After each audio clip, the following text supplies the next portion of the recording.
back, everyone. I'm Halima Sharif, your host and producer for Anything and Everything, the internet based show which acknowledges that everyone has a story. In June 2020, as part of my company, HS Global Consulting, a women minority owned public relations and communications firm's commitment to equity, diversity, and inclusion, I sought to create something meaningful and entertaining to help ease the sadness and frustration caused by the pandemic.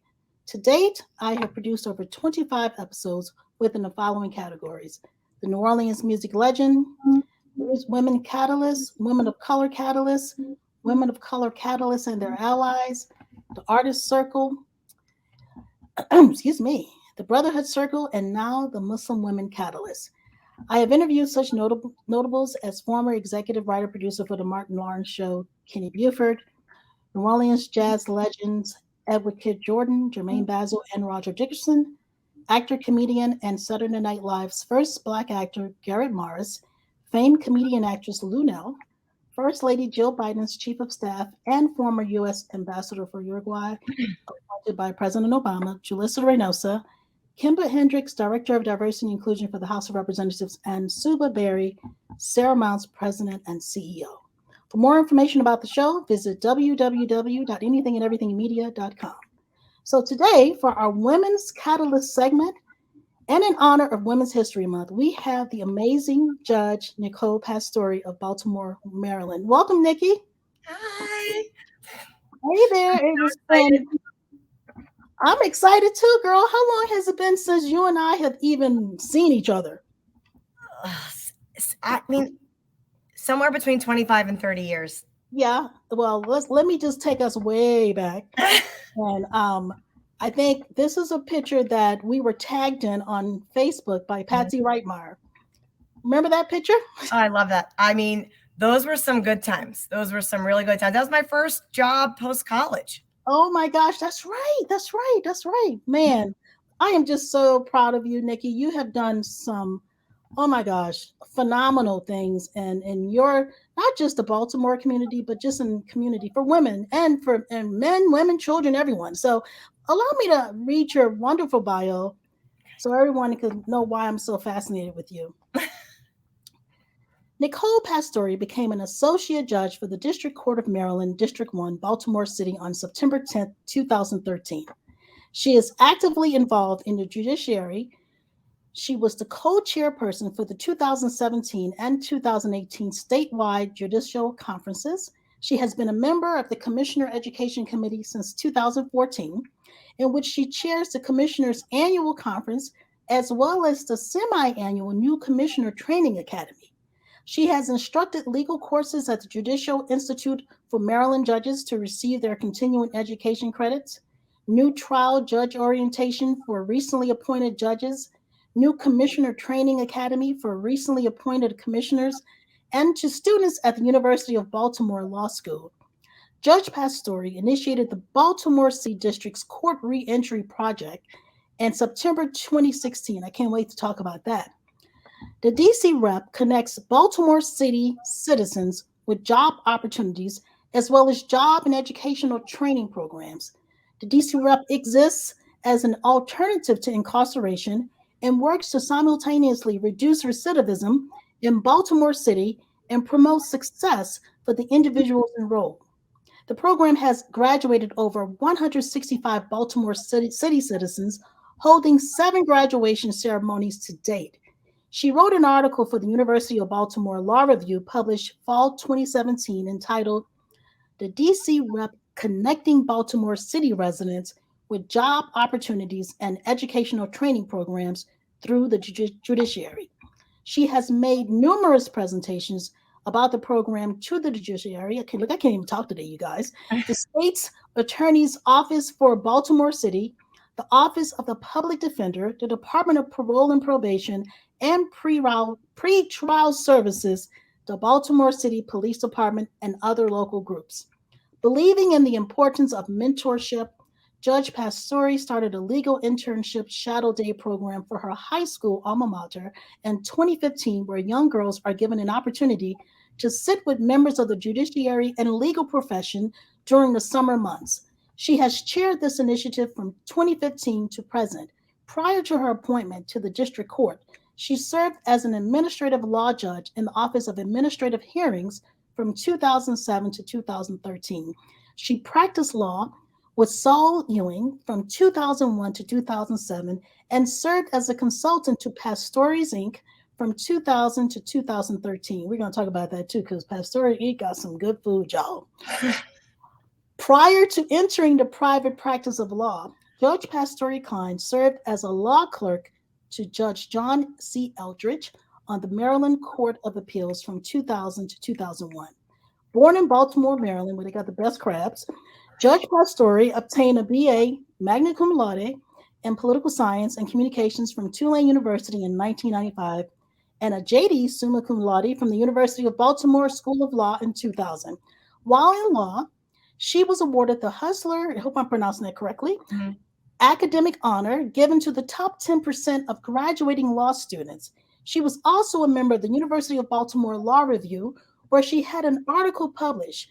While at Tulane, she received the Ashton Phelps Award for Overall Excellence in the Communications Field, the Newcomb Oak Wreath Award of Academic Achievement and University Leadership, and was inducted into the Alpha Lambda Delta National Academy Honor Society. Judge Pastore is active in a variety of civic and professional organizations and has been recognized many times for her professional accomplishments and contributions to the community. The Daily Record named her one of Maryland's top 100 women in 2005, 2015, and 2017, where in 2017, she was inducted into the Circle of Excellence for receiving the honor a third and final time.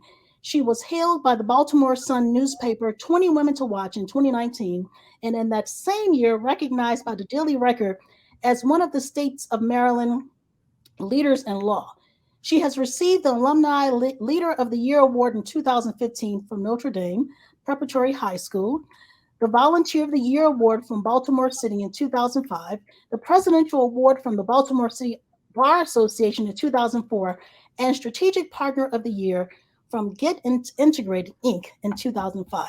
She is currently a member of the Maryland State and Baltimore City Bar Associations and has also been a member of the following groups: Mayor's Inner Harbor Advisory Council, Baltimore City 2004, Strategic Planning Committee, University of Baltimore School of Law 2005 to 2007, Eastern Baltimore Chamber of Commerce 1997 to 1999, Baltimore City Chamber of Commerce 1999 to 2000, Key Highway Community Association, Inc., 2000 to 2007, founder and president. Key Highway Beautification Project, Inc., 2002 to present. Board of Directors, Historic Federal Hill Main Street Association, 2002 to 2005.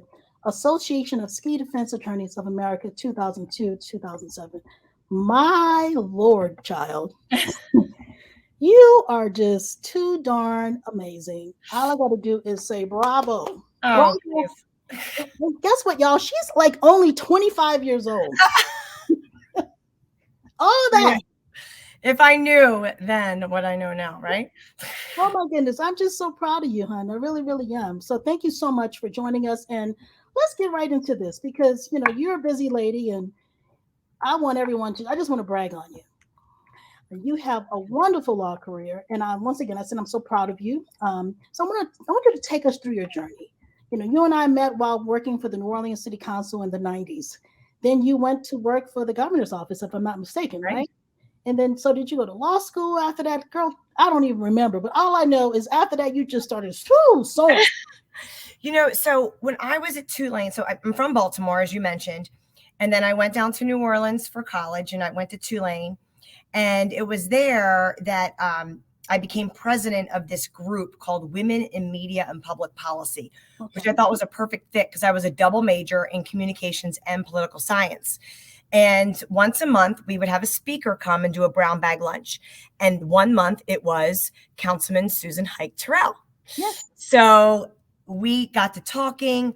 We became friends. And then what do you know it? She offers me a job after graduation to be one of her legislative aides. I remember. I then took, and then I worked with you and Patsy and Gail, and we had just a wonderful office. So I never came back home.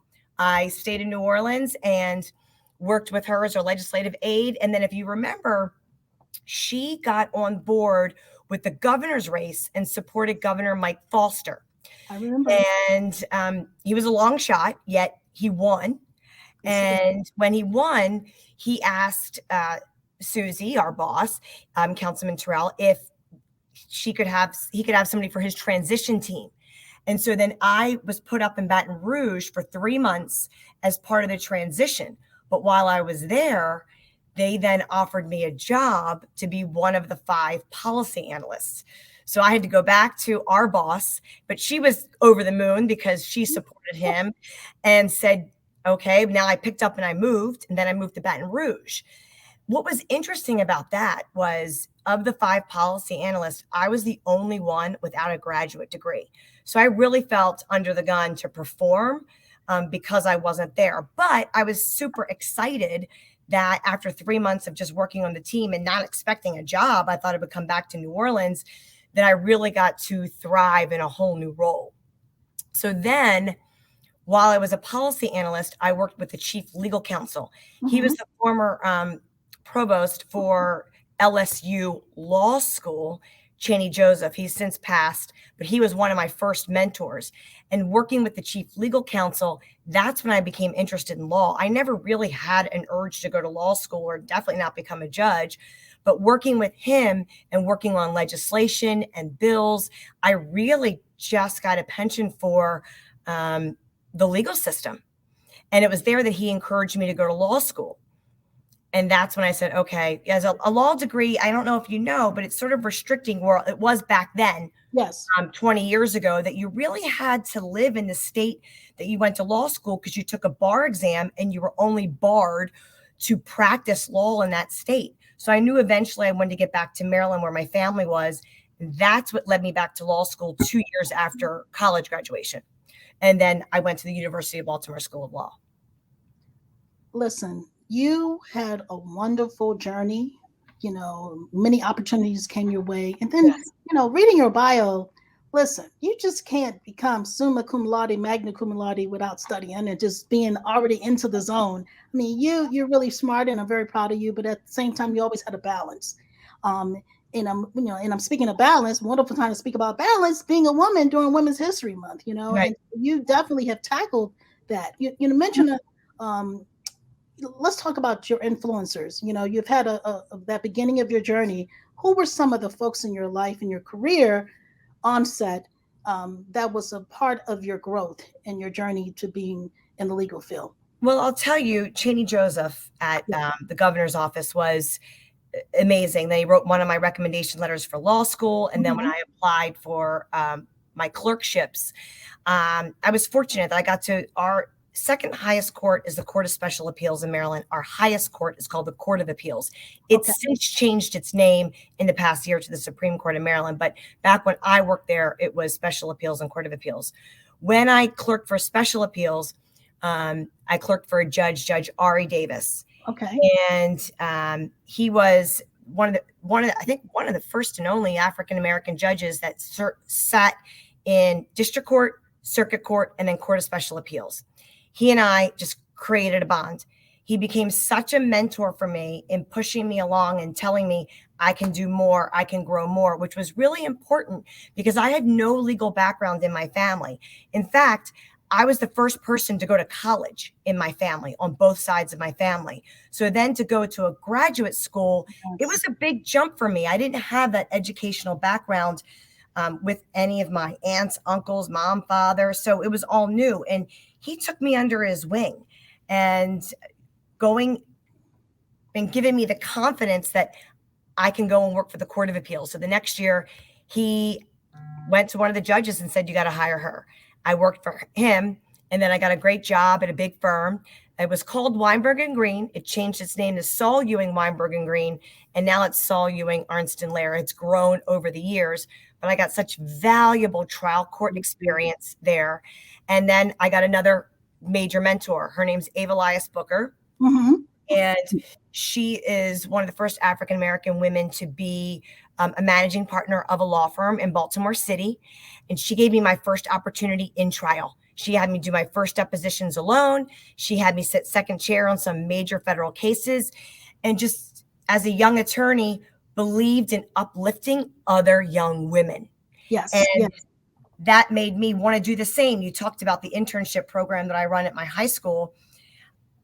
Just getting together with our sister Patricia, who's our headmistress there, and saying, why aren't we giving women an opportunity to see what it's like a day in the life of a judge, or a day in the life of a financial broker, or a news anchor? Because sometimes you go to college and you major in things, you have no idea what you're going to do. As I mentioned, I had no idea that I was going to go to law school and be a judge, but it's nice to have those opportunities to see what life is like on the other side of things. So she was a major influencer for me as well. So I think those 3 or 4 people were just people who help believe in me, lift me up along the way. But I also have to say, because there was nobody in my family that went to college, my mom was probably my original influencer. Yes. She always said to me, education is something that no one can ever take away from you. Get as much of it as you can, because that's something you'll always have. And that always stuck with me. And that's something I try to instill in. I have 3 daughters in my girls as well.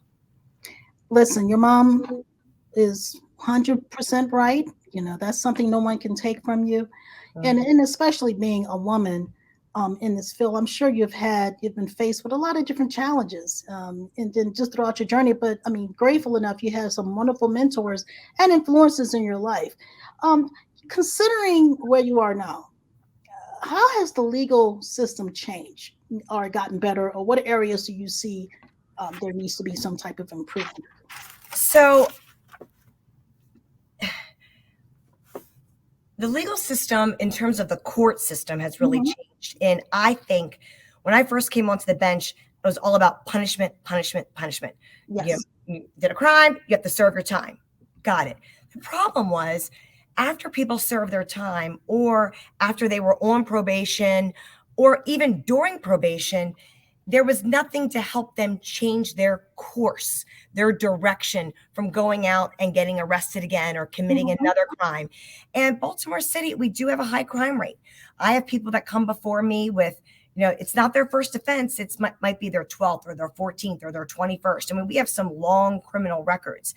And now we've seen some specialty court programs come on board, like drug court, so that we can have a defendant go into a specific court program designed to give them treatment while on probation. Mental health court designed to help them through their mental health challenges while on probation.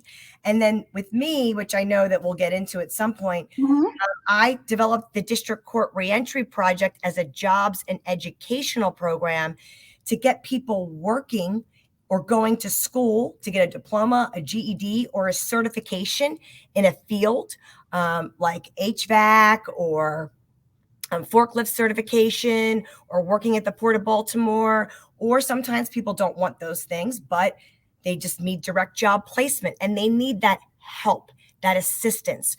So I've seen the court now try to become not just a negative place for people to be in, but to come out leading with, all right, this judge believes in me, or I'm going to be given an opportunity I otherwise would have not had access to while on probation. So I have an opportunity to change my life around. So there's been some social work aspects, I think, that have kind of weaved its way into the court system.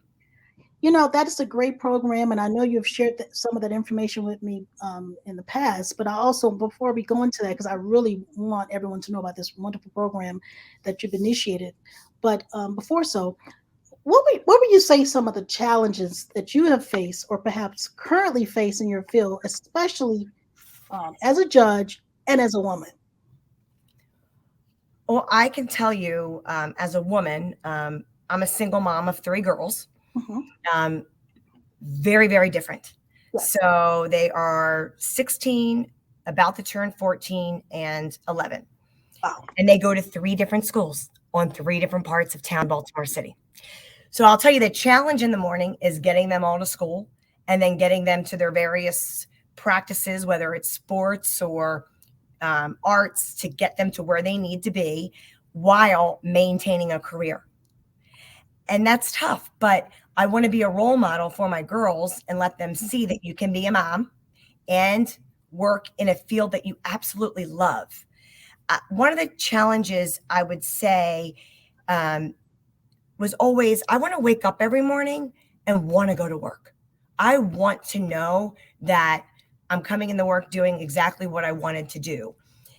And I feel like I'm doing that every day while sitting here on the Baltimore City District Court bench. I've been here now since 2013, so quite a long time.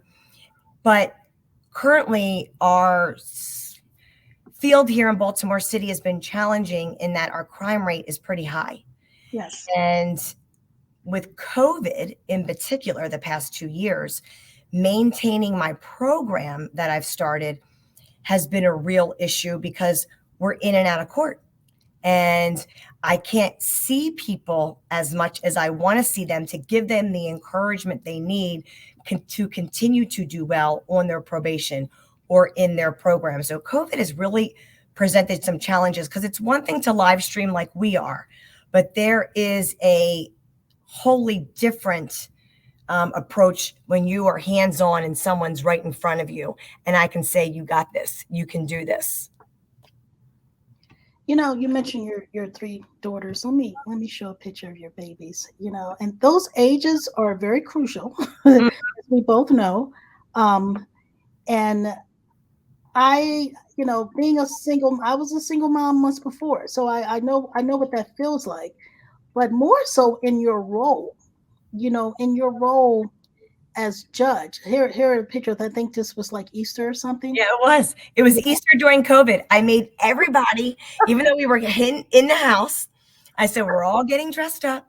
We're going to sit down at the dinner table with China and Crystal, and we're going to just do it as we would a normal Easter. Listen, beautiful picture, beautiful girls. Have any of them expressed interest in going into the legal field? Like mommy? No. They're my oldest is really into she is sort of in that she's looking at FBI, CIA, more investigative type stuff. And she's about to take a course next year for forensic science where you get a case study. Oh my God. And you follow it along. So I have to say that's the closest. My middle child is more into like architectural type stuff. And my youngest says she wants to be a horse vet. She rides horses. She's really into medical science. Pictures, and so they are three different people, hence why they're in three different schools. So how do they handle mommy being a judge? I think it's a blessing and a curse for them. Yeah. They like when we go out and, you know, some of the police officers recognize me. They say hello when they were little. They got to, you know, I would get a search warrant, you know, at the door at midnight. It truly is like Law and Order. You get that knock at the door that has a warrant, and they were mesmerized by that whole scene. But it's also, mommy's a judge. We have to be extra good in not getting caught because mommy doesn't want to be embarrassed in what she does for a living. So, and having teenagers, it's, you know, that's tough. Yeah, I know. You got girls, girl. Right. You got girls. Let's go back to your program that you developed, the court program for convicted individuals as an alternative to incarceration. I understand it's a very unique program, the first in the country, aimed at reducing recidivism by giving individuals, as you said, economic empowerment that they may not have otherwise had access to. So let's talk about that. And I want to share some pictures, which I think is awesome. So the pictures you have are from our graduation ceremonies. So I can tell you that we had some major civil unrest here in Baltimore City in April 2015. Some people, you know, refer to them as riots or whatnot, but it was a bad scene here in Baltimore City. And people kept coming into the courtroom after this saying, we're frustrated. There are no jobs. There's no opportunities. You know, we're forced to sell drugs on the streets and I kept thinking, how can this be? How can this be that there's nothing out here for individuals to give them a viable path in life? And a lot of folks that were before me, they're only being introduced to this 4x4 square block radius that they live in. They don't get out of their neighborhood. And I saw a need. I saw a need of how can they get jobs? Well, there are jobs out there, but not for convicted felons, not Mm-hmm. for people with criminal records. And that's the story that's not being told. That's So I right. spent about a year on my own trying to get a couple of law students to do some research with me. Let's go around this city and let's find entities, employers that will give people with records jobs. And let's find entities, nonprofits that may be willing to offer training for individuals. But the key is then guaranteed employment. So many times do we send people through a course or through school and they have a certification, but then there's no job after that. That does somebody nothing. So my goal was, if you're going to get the certification, we're going to guarantee that you have a job after the fact. We started out with 9 such entities, nonprofits, and then we are now at 17. They range from a whole host of things like solar panel installation, lead paint removal, forklift certification. We work with the Port of Baltimore and Baltimore Washington International Airport, Mm-hmm. the Thurgood Marshall Airport, that Yes. they do jobs at both of those major entities for us. As I said, skills, trades for work in plaster, plumbing, electrical. We do various other apprenticeships through Department of Natural Resources, environmental engineering.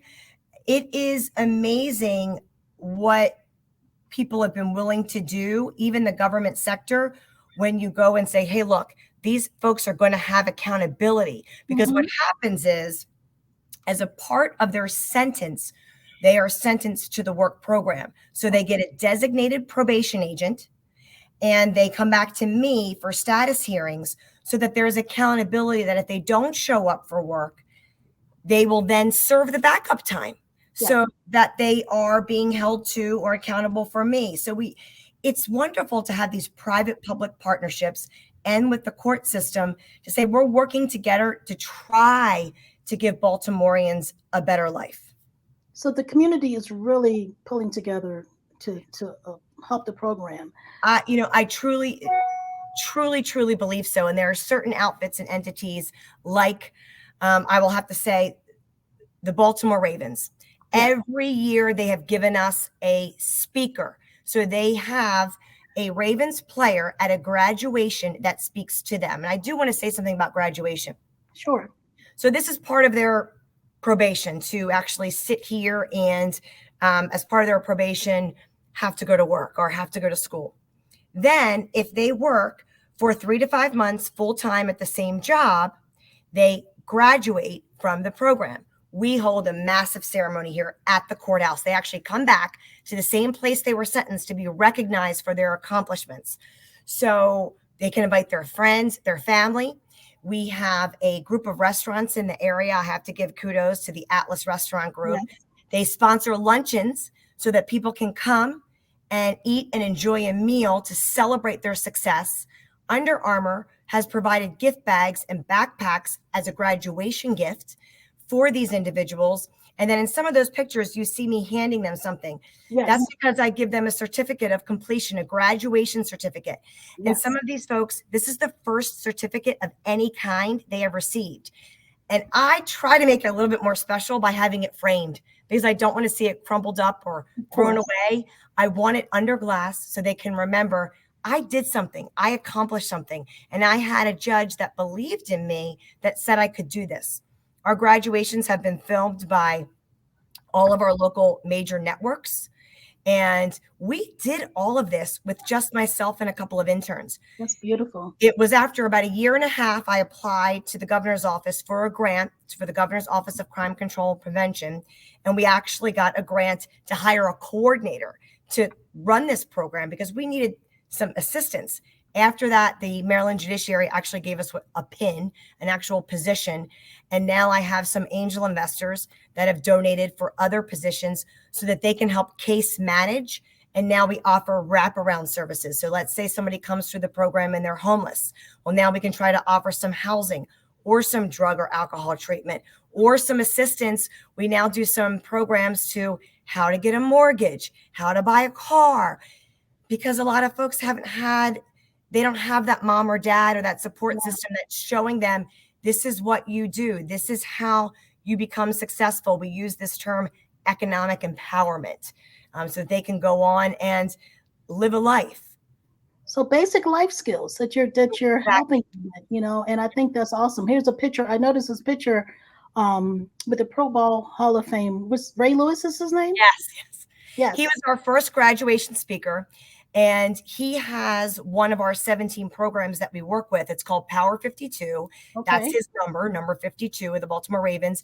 And they do a solar panel installation training for 3 months. And then these individuals get a certification, and they're making $40, $45 an hour installing solar panels. That's become a really big industry.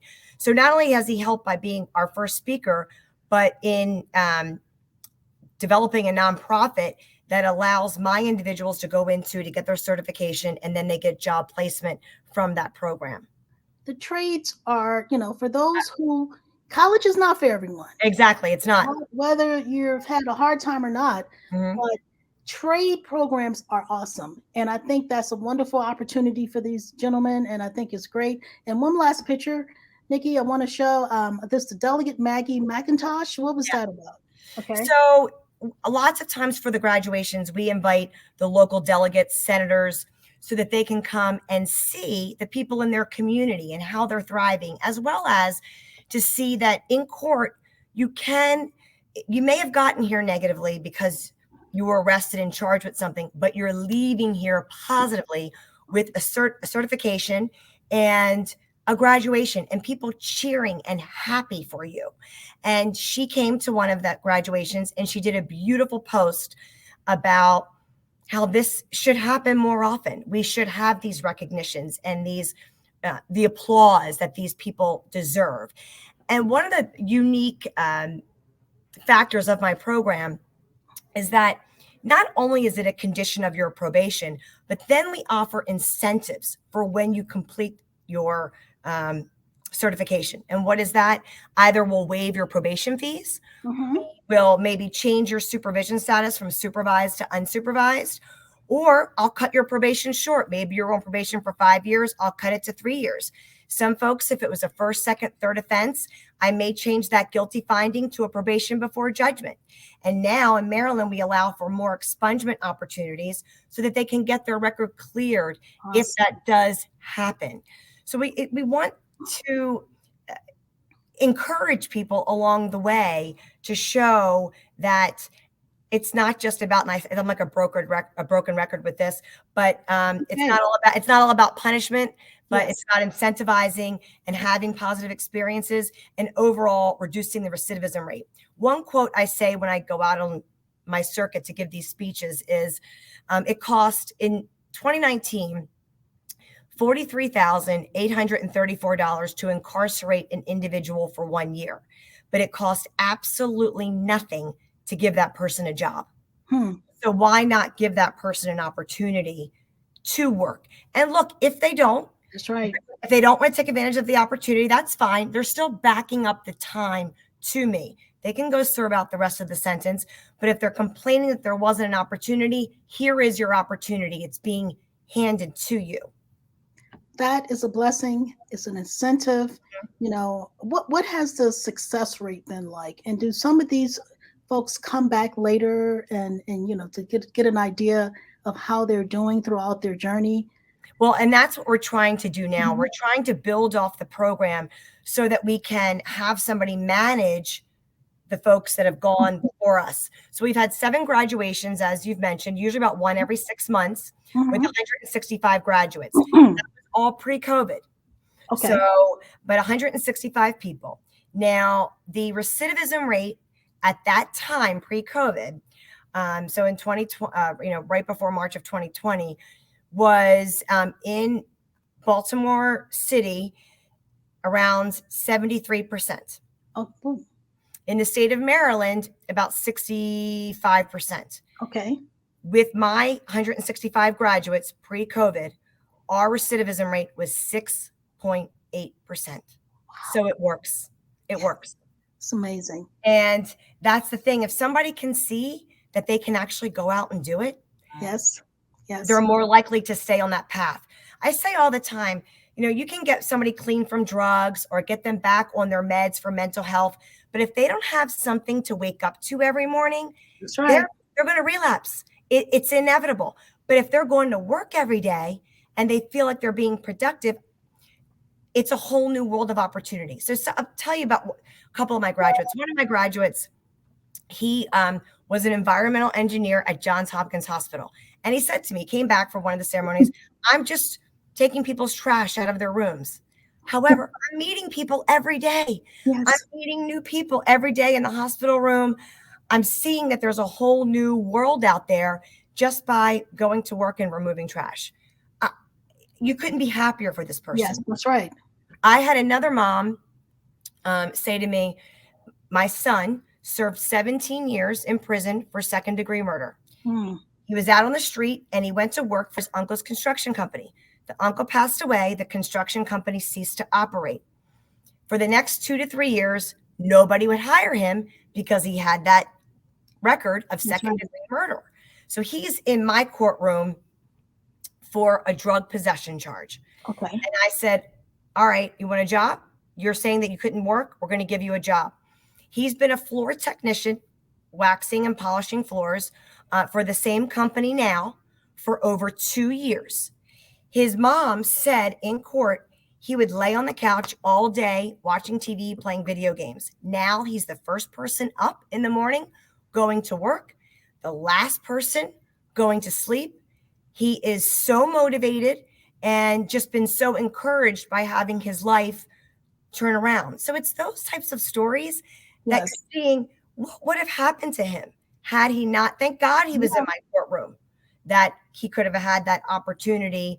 Not that I want somebody to be in here for a drug charge, but now he had the opportunity to turn his life around.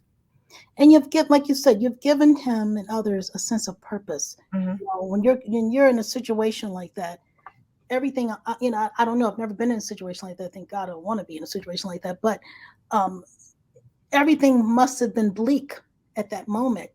And then you're giving him something to get up for. And, hey, I've got to do this, no matter what the job is, as long as something that makes you feel like you're doing something purposeful for a particular cause. And that you stick to it, and I'm sure it's not easy, but that's a great program. And I'd like to continue finding out more later on in the future, because it seems like it's an awesome program for the area, and maybe, who knows, for other communities as well. Well, I'll touch on that briefly. So we have so many different counties and in the state of Maryland. We just now started the program during COVID in Montgomery County. We're about to start it in Howard County. But because of the law review article and because of some of the national attention that the program has received, we have a sister city in Michigan and one in Wisconsin, and most recently Brooklyn, New York has reached out to try to develop similar programs. So why not? It's like you set the blueprint, the model. That's what we're hoping. We're hoping that this can replicate. I think that's something that, like you said, going back to my earlier question, how has the system changed? And you can reframe that to how the court system has changed. And this is a perfect example of what you're doing for your community. Now let's talk about Nikki, the single mother of 3 beautiful girls, the judge, and all these other things. Take me through the life of Nikki, the everything. Everything. It's funny. I think when we worked together back in city council, and we would go to all those late night community meetings, remember, in all the different neighborhoods, all the complaints. You get a sense of this works here, this works in this neighborhood, this doesn't work in this neighborhood, and I think I got that political bug. So I don't know if you know this, Lima, back in 2003, right after I graduated from law school and I was working at the law firm, I decided to run for city council. And I do remember that. So I ran. Actually, Gail and Patsy came up and manned at one of my districts, one of the polling. What year was that? 2003. And so, I was in New York. Okay, but I remember Patsy and Gail tell me about that. I do remember.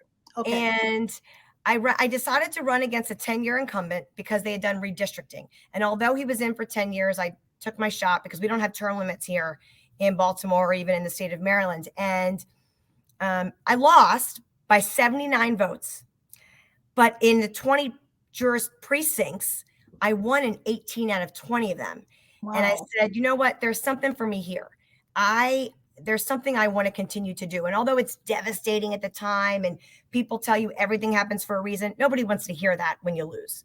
No. But come around so many years later, here comes this opportunity to sit on the district court for Baltimore City. And you go through this whole vetting process and you have to get nominated by your peers. And then if you're nominated by your peers, you get forwarded to the Judicial Nominating Commission. You go through an interview process there. Then they do a small list. They put your name to the governor. And then the governor appointed me. And I was on the bench for 2 years when the April 2015 unrest happened. And that was my calling of, this is what I wanted to do. I wanted to serve people. I wanted to help people when I ran for city council, and it came back around through this district court reentry project. Man. So, so I felt like, okay, here we go. But I'll tell you, I love what I do. I think my girls see that I love what I do. And, my typical day is I get up in the morning and I do about 2 hours of driving because I have to take 3 girls to 3 different schools. And then I come back, change very quickly, and go into work for the day. And, it's the regular on the bench job. And pre-COVID, it was going to speak at a Women's Bar Association meeting or going to an event hosted by a law club or going to I have a great book club, 12 years running with a great group of women. Wow. I love some book clubs. Oh, I love it. And our book club. Is that book club virtual? It is not, but we'll have to put you on one day. Yeah, please. We actually travel. We've gotten to the point where we read in the Midnight of Garden of Good and Evil and went to Savannah and took the tour for the book and the movie and it's just a great way of, and we have speakers and we have read books and we have the authors come and speak to our book club. Leslie Morgan Steiner, who is a big contributor to the One Love Foundation, which is to combat domestic violence. And she was a victim of domestic violence. She's written numerous books. She came and spoke to our law club. She has been an advocate in the courtroom for our domestic violence programs as well. So it kind of all sort of blends together. So I'm a big fan of book club. I'm a massive skier. I go out west every year to Utah or Colorado with my daughters. We love to ski. So those are some of my outside of the single mom stuff. Well, listen, you got to have fun. Right. Try. I mean, hey, listen, I mean, being a judge, I don't know what it's like being a judge. I mean, I know what it's like being a PR communications person. That can give you a whole headache and a half. But, you love what you do. And, and I know what that feels like. It's nothing like doing what you love and doing it well, and being able to, we hear this often, and I'm so sick of hearing that women are the best at multitasking. But guess what? We also need a break. Yeah. It may look like we have like 10,000 hands and horns and whiskers all over the place, but we still are human and we do need a break. But hey, I think that's just the way we are made. And it's such a beautiful thing to see you, where you are now. And I'm so proud of you. So what are you most proud of? I'm really proud of this program. I have to say that. I really feel like I'm giving back to the community in which I was born and raised. Yes. And I'm proud that I think and I hope that I'm a role model for my daughters. Yes, I'm sure. And I want them to see that you can be a mom and you can work full time and still be everywhere. Like I try to get to as many games as I can and go to their tournaments and be by their side as much as I can. But I'm just proud of trying to be a mentor for young women too, because I didn't really have that. As I told you, with being the first in my family to go to college, through my old high school I asked if I could start doing these shadow days and internship programs. And we created this program called WIN, which stands for Women In. And it can be women in law, women in business, women in media. That's awesome. And so during the summertime, these girls, they sign up. I work with a great woman over at my old school, Notre Dame Preparatory School, which my oldest daughter goes to. So she's following in mommy's footsteps, which is really amazing. But she, Barbara Mantler and I, we work together, and she does this whole sign up. We've got so many opportunities, over 100 opportunities in many different fields, where now I just help with the legal end of it, but it's grown to, I think it was 7 opportunities our first year, 4 or 5 years ago. And now we have over 100. So to give women that opportunity to see other women thriving in whatever career field they are in, and to expose them to, do I want to major in physical therapy? Well, let me go see what it's like to be a physical therapist. Nope, not what I thought. Or yes, that's what I thought. Do I want to be a veterinarian? They get that opportunity to go do that. So we try to work with a lot of alums from the school, or parents of children at the school. And now we've had other people in the community reach out as well, because it really is important to, like I said, the job. I think that's probably my focus. You see that now with my jobs program, court system, with the internship program through WIN. I really do believe in those opportunities. So I'm proud of that. I'm proud. I guess for me, I'm proud to be giving other people opportunities, because people gave me opportunities that I wouldn't have had. You should be proud. Listen, you are a ball of energy. You're very passionate about what you do. And I mean, it shows. It shows in your work. It shows in everything that you do. One last question. What advice would you give other young women? And, whether it's in the legal field, but just women in general. It's Women's History Month. Don't say you can't. Yes. People said you can't run against a 10-year incumbent. Yeah, I may have lost that race by 79 votes, but look what I came out with. Exactly. And then I had so much exposure. There can be so many platforms, working with city council and then getting that opportunity to work for the governor. Mm-hmm. So I really believe, and I told you, I was the only one without a graduate degree in that position. Don't sell yourself short. I think too many times us as women, we sell ourselves short. Oh, well, I don't have that background, or I don't have that experience. Well, you know what? Give yourself that opportunity. And there's so much research we can all do now on the internet. Look, the Zooms and the virtual, allow people to mentor you, but you have to go after it. I agree. Go after it and say, I can. Let me have this opportunity. I can do this if I'm given that chance. Y'all heard her, the judge. You better listen to this judge. Judge Pastore is laying some knowledge and some wisdom here. And look, because you and I were talking about this in the beginning, I come from a family business. I could have very easily done something very comfortable, because my family business is 5 generations. It's a food business. Oh, yes, it is. And I could have very easily not gone to college and gone right into the family food business. And not that that's a bad thing at all. But as I told you, my mom said, go get an education. And so while I was in law school, I worked for the family business. And I think you read that in my bio. You did. I was their legal counsel, and I did a lot of marketing. I wrote the policy and procedure manual there. And so I was able to give back to my family business, but also use it as a platform for other opportunities. Let me tell you about your family business. And you took the words out of my mouth, so thank you. Okay, let me just brag for a moment. I remember back in New Orleans, God knows how long ago, you brought the sauce, but that mix, that Parmesan mix. I don't know what it was, because it's a family recipe. But as much as I've traveled the world and had authentic food, I have to tell you, I'm not just saying it because I know you, that is so freaking good. I cannot even explain to y'all. Like, seriously, it's fresh. And the fact that it's you know what I'm talking about. What is that called? Yes. So it's called the Italian spice mix. And my family's brand, although the business is called Pastore's, the brand that is ours, that we've trademarked, is Son of Italy. And that's SUN, Son of Italy. And we have over 150 products under that line. It's mainly a mid-Atlantic business, but we do some internet sales. And that spice mix, that was always the gift that I would bring. So it says on there, a secret family recipe.